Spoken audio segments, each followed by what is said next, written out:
This is Suzanne Wagner, and I'm doing my personal quote and blog for the 8th of December, 2022. My quote for today: grief is a terrible burden to try to carry, the weight that some can never bury. The black tears of the USS Arizona still cry.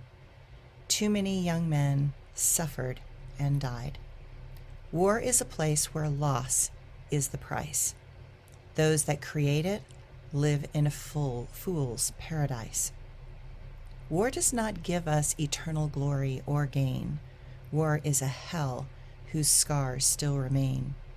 They remain in the soil and reshape the land.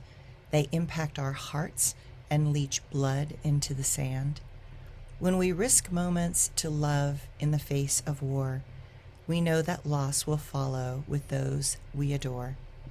We want life to be long and for fate to not cut the strings of the young of our child or take away those things that make us sing. But loss is a part of life. As we shed those tears, we do not realize that grief is often an expression of fear. Fear that we will not see them again. Fear that there is nothing after this life will end. While death hurts the hearts of those still alive, that soul is finally free and can be reborn and thrive. There is a real magic that carries souls away, and time will heal the grief from all those that still dismay. And my blog for today. As you can tell, we're in the number 8 year and number 8 day. And so, it's bringing up like the grief, loss, and sadness. And we had all these eclipses that were happening in the sign of Scorpio and Taurus. And so it was very intense the month of November into December. And here we are on the holidays. And, I don't know about you guys, but there still seems to be a lot of people dying for one reason or the other. And so I thought it was interesting that, yesterday, which is actually today, the day that I'm writing this, because I do these things one day ahead, is the 7th, and it was Pearl Harbor Day. And I was reflecting on that and how, the synchronicities happen, and, we're in a number 8 day. And, out there in the social media world, there were many supporting us in remembering the sacrifices of those so many men and women so long ago.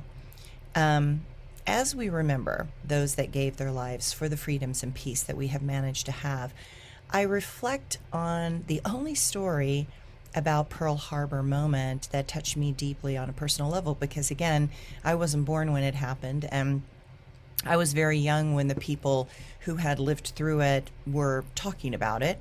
And, I should probably add that the other big stories that I knew about World War II were my grandfather, who was a pilot trainer during the time, and he was one of the few men that had been flying planes before the war, and they needed all those that knew how to fly to teach others to fly. So he signed up and spent the war teaching others how to fly. But back to my sad story from my childhood about the Pearl Harbor event. So those same grandparents had friends that we often visited in Oklahoma whose son had died at Pearl Harbor. He was only 18 years old, and I remember that their house, or I should say at their house, they had placed above the mantle a dedicated shrine to that son and his sacrifice with pictures and memorabilia. When I was just very young, probably 8 years old, they decided to go to Hawaii on vacation and see the Pearl Harbor Memorial. They did just that and took the boat out to the memorial where the USS Arizona had sunk. On the platform, there is a shrine. That is where all the names of the sailors were listed that had died that day on the USS Arizona. As this father went up to the shrine and found his son's name on the wall, he unfortunately had a massive heart attack right there and died. The mother said that she felt their son's death had been very difficult for that father to accept that his son was gone. She never really felt that he accepted it until that moment when he saw his son's name on the wall.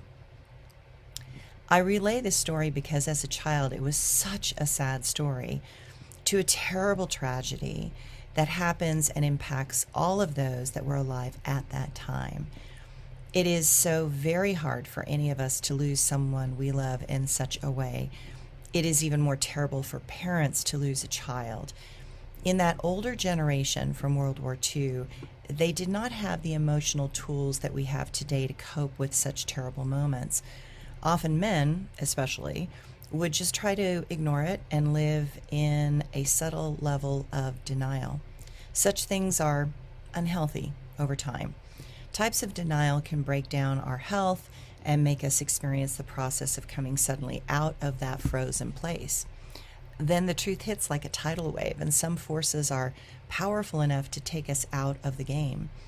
What was clear to me, even as a child, was that this man had a broken heart from losing his son. While he tried to cope and deal with it in his own way, his heart was broken.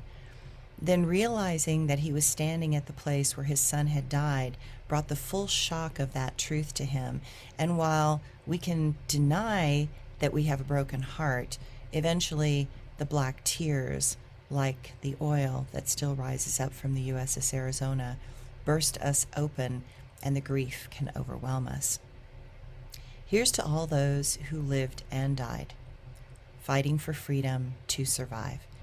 Here's to those that gave it all, even when it would lead to their downfall. Thanks, everyone.